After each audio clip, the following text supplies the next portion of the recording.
محترم ناظرین، السلام علیکم۔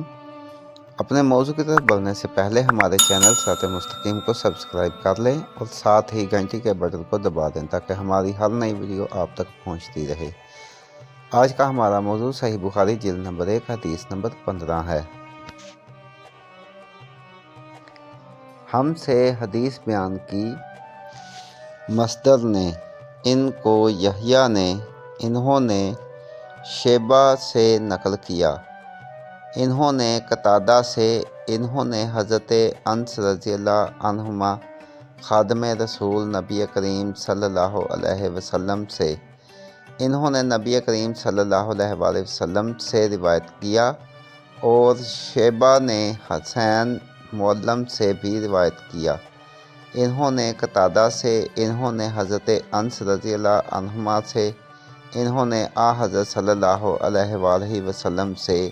نقل فرمایا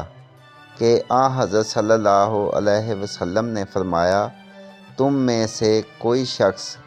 ایماندار نہ ہوگا جب تک اپنے بھائی کے لیے وہ نہ چاہے جو اپنے نفس کے لیے چاہتا ہے۔